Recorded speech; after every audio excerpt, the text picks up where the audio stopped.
Vamos a hacer un recorrido por la historia del ferrocarril en México. Los ferrocarriles en México tuvieron un inicio muy peculiar, con una notable diferencia de 36 años entre el primer proyecto en papel de 1837 y la inauguración del ferrocarril mexicano en 1873.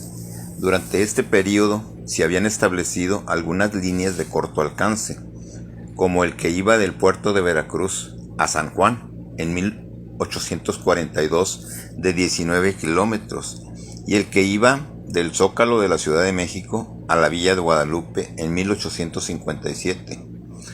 Pero lo cierto es que durante buena parte del siglo XIX el territorio nacional seguía recorriéndose a pie, en carreta o a lomo de bestia, mientras que en el resto de América Latina había ya una fuerte presencia del ferrocarril debido al impulso de las exportaciones de materia prima.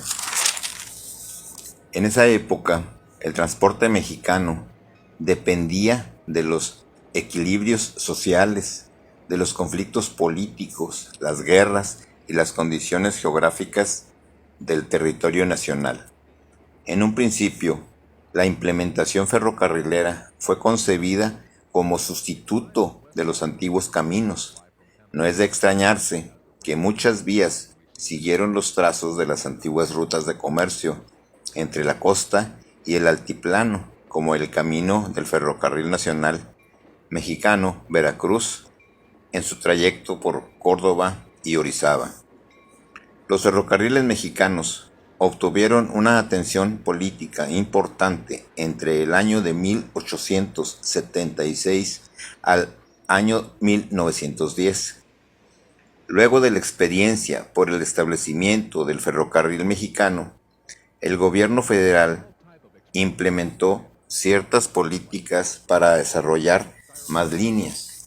Se encargó de hacer más asequibles los proyectos privados de largo alcance. Subvencionó costos, brindó mano de obra y materiales a empresas extranjeras que en sí aportaron ingeniería, maquinaria e infraestructura necesaria. Determinó que los estados de la Federación promovieran la construcción de líneas regionales. Con esas acciones se incrementó la estructura ferroviaria nacional durante la década de 1880 y 1890, alcanzando ya la capital, la Ciudad de México, un puerto, Veracruz y dos ciudades de la frontera norte. El primer entramado ferroviario nacional terminó sirviendo como un importante eje del plan modernizador para el comercio y el transporte mexicano.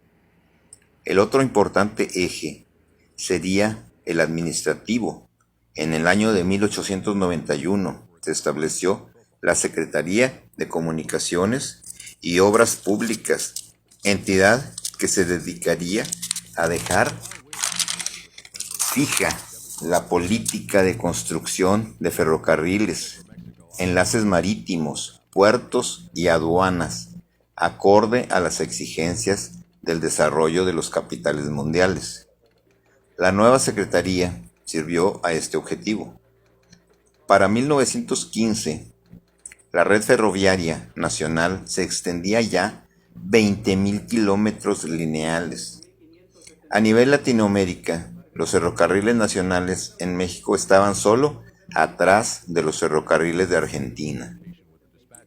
Las empresas privadas que construyeron ferrocarriles apoyadas por el gobierno mexicano favorecieron las exportaciones de materias primas. Por eso, la red ferroviaria estaba dirigida hacia los principales puertos atlánticos, Tampico, Coatzacoalcos y Veracruz, y a las ciudades fronterizas del norte. Esta condición provocó ciertos problemas para comunicar al país entero, y solo ciertas zonas contaron con este tipo de transporte. Sin embargo, de los territorios, el de Veracruz fue el más beneficiado por obvias razones, ya que la prioridad fue llegar del mar al altiplano de la capital. Entre 1873 y 1907 se establecen tres principales líneas nacionales. En 1873, el ferrocarril mexicano. En 1895, el ferrocarril interoceánico. Y en 1907, el ferrocarril nacional. La comunicación era ya desde la capital a puertos y frontera norte, y la unión entre los océanos recorriendo desde Oaxaca hasta el sur de Veracruz.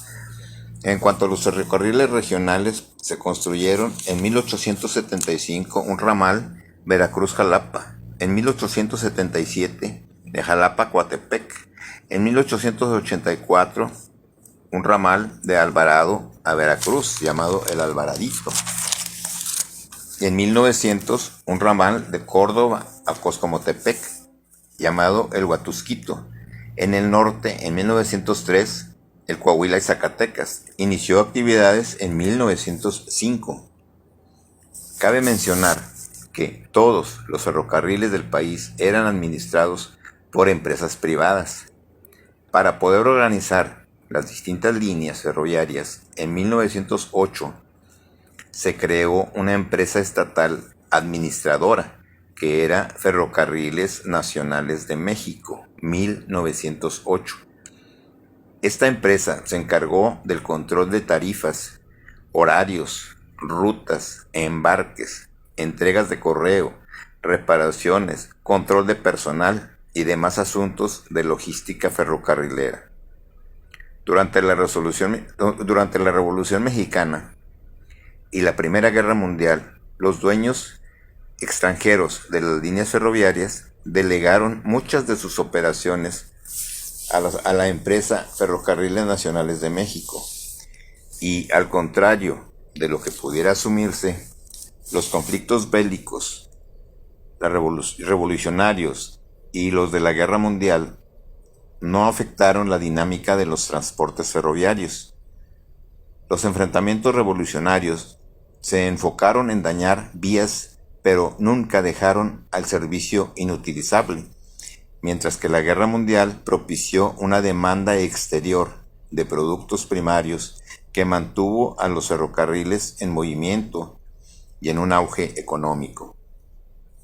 La situación pujante de los ferrocarriles cambiaría entre los años de 1920 a 1942, cuando se dejaron de construir nuevas vías a nivel nacional.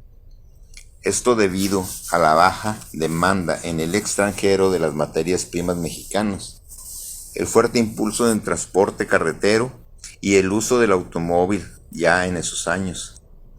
Sin embargo, la política del gobierno de fomentar el comercio interior para no depender de los entonces inestables mercados internacionales colocó a los ferrocarriles como medio de transporte y medio de desarrollo nacional. En 1937 se propició la nacionalización de las empresas ferroviarias en manos extranjeras, dejando a la empresa Ferrocarriles Nacionales de México como la administradora general, 1937, y desde 1938 al Sindicato de Ferrocarriles como su dirigente administrador. 2 años después, en 1940, los ferrocarriles cambiaron su administración y entrarían a un periodo de mucha actividad y efervescencia política. El gobierno mexicano retiró al sindicato de la administración y estableció un consejo para su manejo, y convirtió el estatus de la empresa Ferrocarriles Nacional Mexicano como entidad pública descentralizada. Durante la Segunda Guerra Mundial, la infraestructura ferrocarrilera mexicana sería nuevamente explotada para satisfacer las necesidades del exterior, manufacturas y metales industriales, claro, en detrimento de las industrias agrícolas nacionales. Se hizo un plan de cooperación con Estados Unidos para mejorar la explotación de la red, atendiendo a aquellas líneas que enviaban mercancías al país del norte. En 1933 se implementó el tren de Tampico a la Ciudad de México, era el Central Mexicano, y también el Ferrocarril del Sureste en 1949, que era Veracruz-Campeche. En 1949 ya hubo la implementación general de la vía ancha. Se dieron estas innovaciones con el auge nacional entre 1944 y 1950. Durante las décadas de 1950 a 1970, los ferrocarriles mexicanos se modernizaron y experimentaron una intervención institucional importante que buscó convertirlos en una empresa completamente nacional y totalmente actualizada. La recién establecida Secretaría de Comunicaciones y Transportes de 1959 tuvo un papel importante en dicho proceso. Buscó incorporar nuevas tecnologías de arrastre y carga, pero con el objetivo de incorporar a los diversos ferrocarriles en una verdadera red nacional. En esta etapa se incorporaron las locomotoras diésel con mayor velocidad, poder de arrastre y aceleración y una autonomía mayor en su recorrido, ya que anteriormente las locomotoras de vapor su autonomía era un promedio de 60 a 100 kilómetros en promedio de autonomía. En 1952 se constituyó una empresa para la construcción de locomotoras y carros de ferrocarril. Se estableció en el Valle de Irolo, dando origen a la nueva ciudad industrial de Sahagún, Hidalgo. 2 años después, salió la primera unidad fabricada totalmente en México. Ya para 1962 se exportaba maquinaria a Centro y Sudamérica. En 1955 se modernizan y construyen los grandes talleres de San Luis Potosí, Aguascalientes y Jalapa. En 1959 la estación Buenavista se inició en sus actividades en la Ciudad de México. Estas implementaciones se apoyaron en la Secretaría de Comunicaciones y Transportes. Esta institución se dedicó al estudio y planeación de los negocios ferroviarios y administraría los ferrocarriles de índole federal y otorgar en su caso concesiones nuevas a las líneas regionales, supervisar y vigilar el funcionamiento y operación de las mismas. Esta secretaría inició la integración de todos los ferrocarriles en una sola empresa. En 1960 se anexó el Ferrocarril Mexicano a Nacionales de México. Fue el primer gran ferrocarril de largo trayecto creado en 1873, incorporado finalmente a la administración del país. El plan integrador de la Secretaría de Comunicaciones y Transportes para los ferrocarriles se cristalizó en un periodo de entre 1965 y 1985, en el cual hubo notables contrastes. En los primeros 10 años se experimentó un crecimiento económico, mientras que en los siguientes años fueron dificultades. En esos 20 años la red alcanzó los 24,000 kilómetros lineales y el 99% de las locomotoras eran diésel. La empresa Ferrocarril Nacional Mexicano experimentó una serie de pérdidas crecientes y un persistente desequilibrio en sus finanzas. Según los especialistas, este desequilibrio se originó al mantener muy bajos los costos de transporte ferroviario, sin optar por la generación de ganancias propias, así como la competencia fuerte con el sistema de carreteras, ya que en ese tiempo ya se podía alcanzar cualquier punto geográfico de la República, tanto por carretera como por ferrocarril.